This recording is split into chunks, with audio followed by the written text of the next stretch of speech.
새벽 예배에 하나님께서 주신 말씀은 시편 122편 말씀입니다.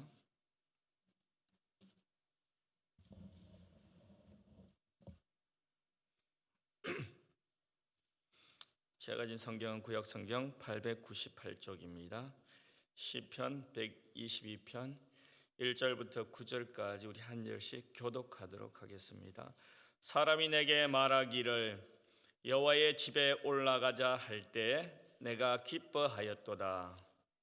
예루살렘아 우리 발이 내 성문 안에 섰도다. 예루살렘아 너는 잘 짜여진 성읍과 같이 건설되었도다. 지파들 곧 여호와의 지파들이 여호와의 이름에 감사하려고 이스라엘의 전례대로 그리로 올라가는도다. 거기에 심판의 보좌를 두셨으니 곧 다윗의 집의 보좌로다. 예루살렘을 위하여 평안을 구하라. 예루살렘을 사랑하는 자는 형통하리로다. 내 성 안에는 평안이 있고 내 궁중에는 형통함이 있을지로다. 내가 내 형제와 친구를 위하여 이제 말하리니 내 가운데 평안이 있을지어다. 여호와 우리 하나님의 집을 위하여 내가 너를 위하여 복을 구하리로다. 아멘. 읽은 본문의 말씀을 가지고 예배를 기대하고 살리는 한 해가 되자는 말씀으로 새벽에 같이 은혜를 나누고자 합니다. 올해가 무슨 해입니까? 이 신축년 소의 해입니다. 새해 첫 새벽 예배 제가 설교를 할 수 있어서 참으로 기쁘고 즐거운 일입니다. 오늘 아침 우리 몇 분 되지 않지만은 우리 주위 사람들과 새해 인사 한번 하시기 바랍니다. 해피 뉴 이어라고. 새해 복 많이 받으세요. 우리가 새해가 되면 이렇게 인사를 해요. 새해 복 많이 받으세요. 어떤 분들은 건강하세요. 그렇게 한국 사람들은 복 많이 받으라고 그러죠. 저도 개인적으로 참 바라는 것이 있습니다. 또 교회 목회자의 한 사람으로서 우리 교회에 바라는 그런 소원들이 있습니다. 그 바람은 오늘 설교의 제목처럼 첼트는 교회가 올 한 해 예배를 살리고 회복하고 기대하는 그런 한 해가 되었으면 하는 바람이 있습니다. 우리가 지난 2020년 코로나 사태로 인하여 우리 모두에게 있어서 참으로 힘들고 어려운 시간이었습니다. 아직도 그 고통은 끝나지 않고 있죠. 이 사태로 인해서 우리의 개인적인 삶뿐만 아니라 우리의 신앙생활에도 아직까지 많은 어려움을 주고 있습니다. 특별히 같이 모여서 예배할 수 없는 여러 가지 일들로 인해서 우리가 같이 여러 가지 사역들이 제대로 이루어지지 않고 있습니다. 이런 일들을 생각하면서 올 한 해 우리 성도님들이 같이 이 자리에 모여서 저는 예배하면서 같이 찬양하고 기도하고 정말로 주님께서 우리에게 맡겨주신 그러한 교회의 사명을 잘 감당하길 바라는 그러한 소원이 있었습니다. 그래서 저는 오늘 본문의 말씀을 중심으로 어떤 예배를 우리가 사모해야 되는지 한번 살펴보고자 합니다. 시편 120편부터 시편 134편까지 이 15편의 시편은 이스라엘 백성들이 예루살렘 성전을 순례할 때 부른 예배송입니다. 15편의 시편 가운데 오늘 우리가 읽은 122편은 세 번째 이게 해당되는 그런 노래입니다. 오늘 우리 본문을 한번 구분해 보면 1, 2절부터는 이스라엘 백성들이 예배를 사모하면서 예배하러 순례의 길을 떠나기 전에 그 예배하는 것을 기대하면서 이 즐거워하라 그렇게 말씀하고 있고, 두 번째 단락은 3절부터 5절까지 예루살렘의 입성과 그 예루살렘을 순례하는 이유, 즉 예배하는 이유와 목적을 기록해 두고, 마지막 6절부터 9절까지는 예배가 끝나고 집으로 돌아가면서 누구를 위해 기도할 것인가, 거룩한 도시 하나님께서 그 성전이 있는 예루살렘을 향해서 기도하라 그렇게 시인이 우리에게 요청하고 있습니다. 첫 번째로 이스라엘 백성들은 예배를 하기 위해 그 예루살렘 성소에 가는 것을 즐거워했습니다. 1절을 보면 여호와의 집에 올라가자 할 때 나는 기뻤다 그렇게 기록되어 있습니다. 다윗을 기쁘게 한 가장 주된 요인은 바로 여호와의 집이었어요. 여호와의 집이란 다윗이 완성시킨 그 성소를 말하고 있습니다. 다윗에게 있어서 언약궤가 있는 그 성전은 그가 하나님을 대면하고 하나님과 영적 교제를 나눌 수 있는 바로 예배 장소였습니다. 그래서 그가 그곳에 함께 예배 드리자는 말을 들으면서 기뻐하였습니다. 다윗이 1절에 기뻐한 것은 그 여호와의 집이라는 그 말만 들어도 기뻐하였어요. 우리가 여기서 중요한 예배의 원리를 한 가지 발견할 수 있습니다. 다윗은 예배를 드리고 난 후에 그 예배의 결과에 만족했기 때문에 기뻐하지 않았습니다. 다윗의 기쁨은 예배를 생각하면서 그 예배 예자만 들어도 저절로 웃음이 나왔고 즐거웠습니다. 우리도 예배를 생각하면서 사모하면서 다윗이 가졌던 그러한 기쁨을 올 한 해 회복하기를 바랍니다. 예배는 하나님과 만나는 즐거움이 있기 때문에 그렇게 기뻐할 수 있었을 것입니다. 우리 다 결혼하기 전에 연애해 봤잖아요. 얼마나 기뻐해요. 그 만나는 걸 생각하면서, 약속 장소를 생각하면서, 무엇을 먹을까, 어떤 모습으로 나타날까, 그런 것들을 기대하면서 즐거워합니다. 똑같아요. 예배를 통해서 내 만족이 채워지기 때문에 기뻐하는 것이 아닙니다. 예배를 드릴 수 있음에 내가 기뻐하고 즐거워해야 되는 것입니다. 이러한 기쁨을 가지고 예배를 우리가 사모할 때, 그 예배를 드릴 때 하나님께서는 그 예배를 받으실 것입니다. 저는 고등학교까지 잘 알다시피 시골에서 자랐어요. 시골에서는 보통 새벽 예배를 5시에 드립니다. 그런데 추수 때가 되면 시간이 1시간 당겨져요. 그러면 몇 시에 새벽 예배를 드립니까? 새벽 4시에 드립니다.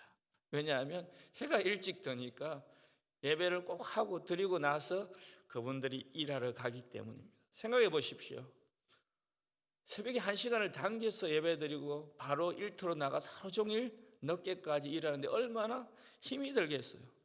그런데 그분들이 집 옆에 살면서 이렇게 예배하러 나오는 것이 아닙니다. 보통 1-2km씩 그렇게 걸어서 새벽 나오는데 그분들이 기쁜 마음이 없으면 그 새벽 예배, 1시간 일찍 당겨진 새벽 예배 참석할 수 있겠습니까? 참 기쁨으로 사모하지 않았다면 아무도 그 새벽 예배에 참석하지 않으실 것입니다. 제가 오늘 집에서 여기까지 오는데 몇 발자국을 걸었는가 생각해 보니까 한 210발자국밖에 이 강단에 서기까지 걷지 않았습니다. 아마 여러분들도 비슷할 거예요. 비록 우리가 옛날에 신앙의 선배들처럼 몇 킬로씩 걸어서 예배하러 나오지 않지만은 오늘 또한 우리 이 자리에 계신 분 중에 마지 못해서 할 수 없어서 이 예배에 참석하신 분이 계세요? 손 들어보세요. 아무도 없을 거예요. 어느 누구나 우리의 강요 때문에 이 자리에 참석하지 않았습니다. 우리 모두 다 우리 마음속에 그 예배를 사모하는 기쁨이 있기 때문에, 즐거움이 있기 때문에 오늘 이 아침에 누가 참석하라고 요구하지도 않았는데 와서 예배를 드리고 있는 것이 아닙니까? 참 이런 모습이 우리 가운데 있는 진정한 예배자의 모습일 것입니다. 1절의 기쁨이란 단어의 원어는 사맥인데 우리의 기쁨의 근원이 어디에 있는가를 말씀하고 있습니다. 시편 19편 8절과 보면 우리의 기쁨은 여호와의 말씀이라, 그렇게 성경은 말씀하고 있습니다. 구약 성경에서 그 하나님의 백성들에게 기쁨을 가져다 준 여러 가지 일들이 있더라고요. 찾아보니까 시편 104편 15절에 보면 사람을 기쁘게 하는 것이 포도주더라고요. 그리고 잠언서 보니까 27절에 보니까 또 기름과 향이 우리의 사람의 마음을 기쁘게 해요. 가만히 생각하니까 마약도 우리를 기쁘게 하는 것 같아요.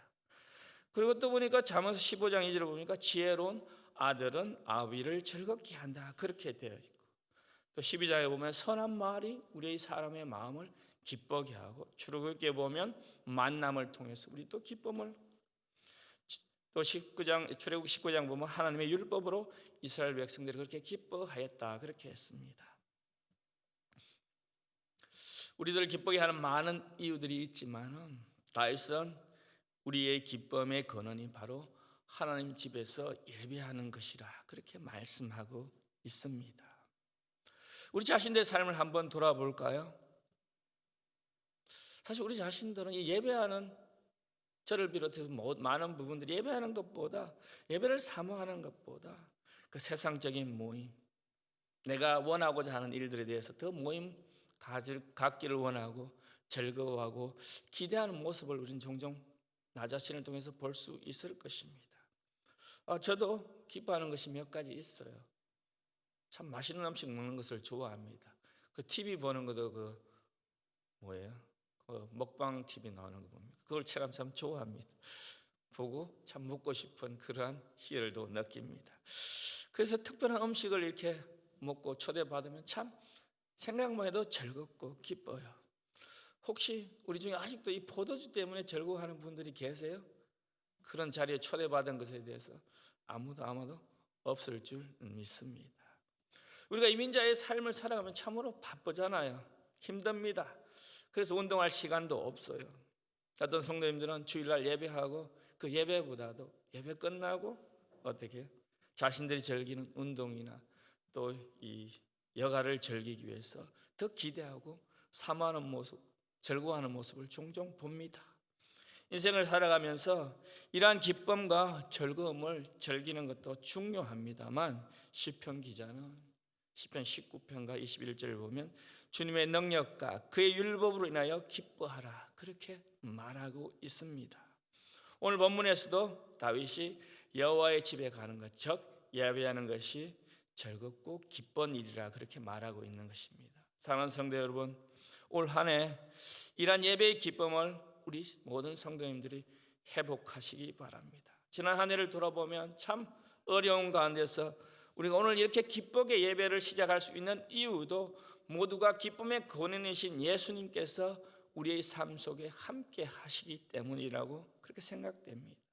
시편 46편을 보면 하나님이 우리의 피난처시요 힘이시니 환난 중에 만날 큰 도움이시라 그렇게 말씀합니다. 이 세상이 아무리 요동치고 흔들린다 할지라도, 바이러스가 창궐한다 할지라도 우리는 하나님을 기쁘게 하는 그러한 예배를 우리는 쉴 수가 없습니다. 우리가 새벽에 기도할 때 하나님께서 도우시고 보호하시고 인도하신다는 그러한 약속을 주셨습니다. 성도 여러분, 우리가 하나님의 자녀가 되었다고 해서 이런 팬데믹 같은 바이러스 사태에 우리만 피해가는 그런 상황은 오지 않습니다. 우리 성도들이 세상 사람들과 똑같이 고통을 겪지만은 우리가 좌절하거나 슬퍼하지 않는 것은 바로 우리 자신들은 주님의 은혜로 구속되었고 재사함을 받았다, 하나님의 자녀가 되었다는 그 기쁨이 우리 가운데 있기 때문일 것입니다. 우리 성도들이 신앙생활에서 성공하는 것은 바로 다른 것이 없습니다. 예배를 성공하는 것이 우리의 신앙생활을 성공하는 것입니다. 예배는 우리 성도들이 하나님을 섬기는 최고의 어떤 표현의 행위이고 또한 의미이고 책임인 것입니다. 바라기는 올 한 해 이러한 예배의 기쁨과 즐거움을 회복하는 우리 교회가 되기를 주님의 이름으로 축원드립니다. 두 번째로 3절 5절을 보면 우리가 예배를 드린 이유를 시인은 말하고 있습니다. 4절을 보면 중요한 두 가지 원리를 말씀하고 있어요. 우리 4절 한번 같이 읽어보겠습니다. 지파들 곧 지파들의 여호와의 이름을 감사하려고 이스라엘의 전례대로 그리로 올라가는도다 그렇게 기록되어 있습니다. 주님의 이름을 찬양하고 이스라엘의 전례대로 그리로 올라가는구나 그렇게 기록되어 있습니다. 이 말씀은 이스라엘 백성들의 신앙 고백과도 같은 것입니다. 이스라엘 백성들이 하나님의 말씀을 듣기 위해 그 출애굽 이후에 성막을 중심으로 이렇게 모였죠. 그래서 성막이 발전되어 성전이 되었는데 그들은 성전을 중심으로 1년에 3번 꼭 그 순례의 길을 떠나서 예배하러 모였습니다. 그 3대 절기가 무엇입니까? 6월절, 7.7절, 그 다음에 초막절이죠. 여호와의 말씀을 듣기 위해 예루살렘 성전으로 그들은 길을 떠났습니다. 즉 예배하기 위해 떠났죠. 지금은 교통이 발달되기 때문에 움직이기 쉽지만은 우리 한번 상상력을 동원해서 그 고대 근동의 사람들 한번 생각해 보십시오. 그 사막길을, 그들의 순례의 길은 쉽지 않았습니다.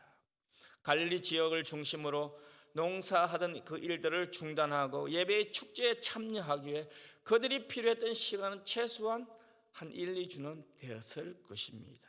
그들이 이렇게 한 이유는 여호와의 말씀을 사모하였기 때문에 성전이 있는 예루살렘으로 순례의 길을 떠났습니다. 그들은 성전에 모여서 하나님의 말씀을 듣고 감사하며 여호와의 이름을 부르면서 찬양과 축제를 즐겼습니다. 이스라엘 백성들이 예배자의 자리로 순례의 길을 떠난 것은 오늘 뭐라고 했습니까? 무엇에 따라요? 전례에 따라서 했습니다. 전례에 따라서 예배를 드렸다는 것을 말씀하고 있습니다. 이 전례에 따라서 예배를 드렸다는 말이 도대체 무슨 말씀입니까? 시간과 장소를 정해두고 예배를 드렸다는 것입니다.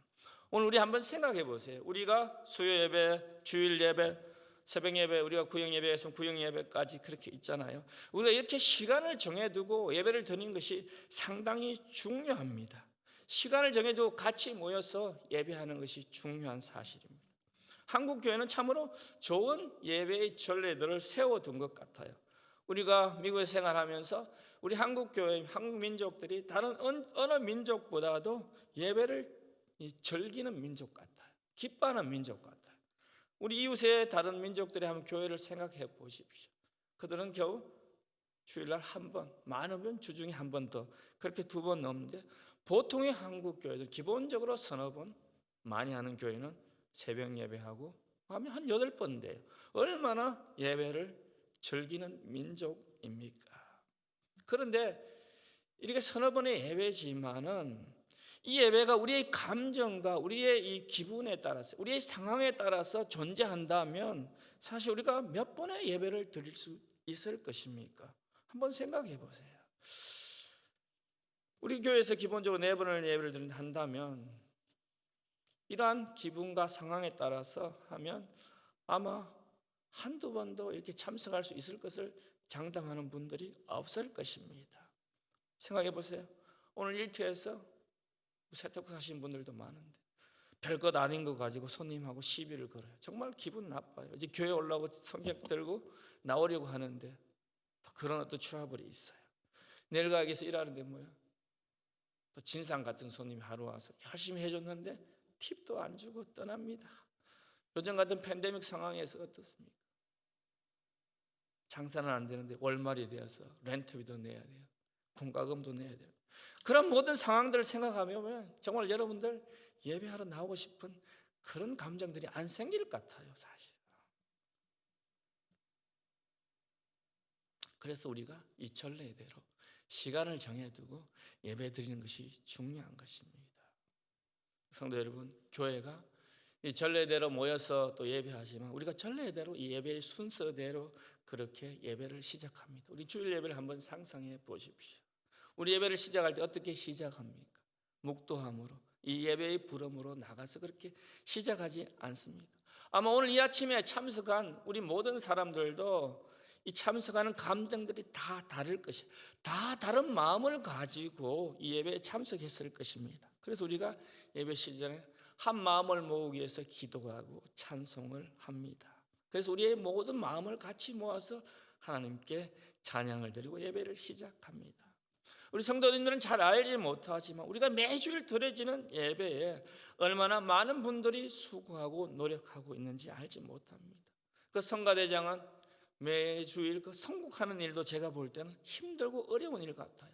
그냥 아무 생각 없이 하는 것이 아니라 전례대로 절기에 따라서 성가곡을 준비해야 됩니다. 우리 목회자들도 마찬가지. 목사님을 비롯해서 우리 전도사님 이렇게 전례대로 절기에 따라서 어떤 말씀을 우리 성도들에게 전할까 그런 고민과 수고를 아끼지 않습니다.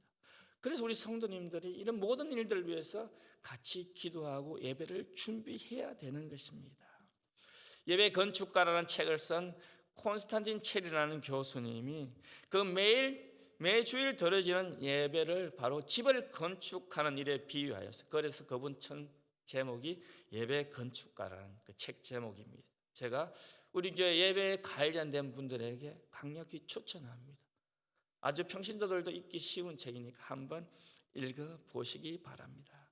그분은 그 책에서 말씀하기를 우리가 매주 예배를 디자인하더라도 우리를 통해서 그 일을 하시는 일은 결국 하나님이시다, 그렇게 말씀을 하였는데 참으로 공감하는 그런 말입니다. 전례대로 이스라엘 백성들이 성전에 모여서 말씀과 찬양하는 일을 하였습니다. 말씀 듣는 일을 하였고 여호와께 찬양을 드렸습니다.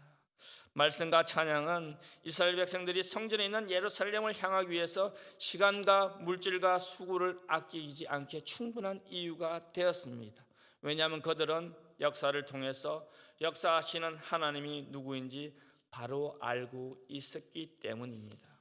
그들 자신과의 언약을 맺으셨던 신실하신 하나님의 은혜로 이스라엘 백성들이 살아가고 있음을 인정했기 때문입니다. 그래서 그들은 어떤 대가를 치르더라도 그 하나님을 찬양하기 위해 전례대로 성소에 나가서 그분께 예배를 하였습니다. 오늘 아침 우리는 예배하기 위해서 이스라엘 백성들처럼 우리 신앙의 선배들처럼 많은 수고와 노력은 하지 않았습니다. 하지만 예수 그리스도께서 십자가 위에서 우리를 위해 흘려서 피 흘리신 그 일들을 너무나 잘 알고 있기에 우리는 예배하지 않을 수 없는 것입니다. 마지막으로 시인은 교회 성도들의 평안을 위해서 기도하였습니다. 6절을 보면 예배를 마치고 집으로 되돌아가는 순례자가 예루살렘을 위하여 기도하고 내 친척과 이웃에게 평화가 너에게 깃들기를 빈다, 그렇게 말씀합니다. 이것은 시인이 순례자들에게 예루살렘의 평화와 번영을 위해서 기도할 것을 명령하고 있는 것입니다. 예루살렘을 위한 기도는 여러 곳에 흩어져 있던 그 디아스포라 같은 자신들의 민족들을 위해서 기도하였습니다. 이 말씀에 비추어 볼 때 우리 성도들이 기도하면서 구해야 되는 것은 첫 번째로 평안이라 그렇게 생각됩니다. 시인은 예배의 중심지인 예루살렘의 평안으로 모든 지파들이 그곳으로 모여서 자유롭게 와서 예배드리고 하나님께 찬양과 말씀을 듣는 일을 갈망하기를 소원하고 있습니다. 예루살렘 성에 올라와서 하나님을 만남으로 말미암아 세상의 무거운 모든 짐을 다 내려놓고 하나님의 평강을 소유하고 내려갈 수 있기를 그렇게 바라고 있는 것입니다. 그리고 계속해서 8절 9절에 친척과 이웃에게도 평화가 깃들기를 기도하라, 그렇게 말합니다. 이러한 시인의 요구가 당시의 이스라엘 백성들에게만 요청되는 기도의 제목이 아니라 오늘 저와 여러분들에게도 여전히 기도의 제목으로 요청하고 있습니다. 시인의 이러한 기도의 요청은 우리 자신들의 한번 기도의 내용 한번 살펴보시기 바랍니다. 여러분들의 기도의 주된 내용은 무엇입니까? 우리가 교회에서 신앙생활하면서 이 교인들에게 기도의 제목을 이렇게 한번 적어서 내보라 보면 대부분 기도의 제목이 나 자신과 가족에게만 국한되어 있는 사실을 우리는 발견할 수 있습니다. 자신과 가족을 위한 기도는 당연하지만 적어도 우리 첼드런 교회에 속한 성도는 나 자신과 가족을 넘어서 새 언약 아래에 있는 예배하는 모든 교회들의 성도들의 평안과 번영을 위해서 우리는 기도해야 될 책임과 의무가 있음을 알 수 있습니다. 오늘 얼마나 많은 교회들이 핍박을 받으면서 오늘도 예배하고 있는지 우리는 알 수 없습니다. 주님께서는 너희는 먼저 그의 나라와 그의 의를 구하라고 했습니다. 우리들의 작은 기도가 모여 하늘의 보좌를 움직여 정말 핍박받는 교회들이 자유롭게 하나님께 예배와 찬양과 말씀을 들을 수 있을 얼마나 큰 영광이겠습니까? 성도 여러분, 오늘 다윗이 보여준 예배와 기도의 모범을 따라서 우리가 자신의 유익만을 구하는 그 이기적인 성도의 삶을 버리고 우리 같이 신앙생활하는 교회 성도들과 우리가 살아가고 있는 이 미국 땅과 전 세계적에 흩어져 있는 하나님의 백성들을 위해 기도하는 올 한 해가 되기를 주님의 이름으로 축원드립니다. 우리 주신 말씀을 생각하면서 같이 기도하겠습니다.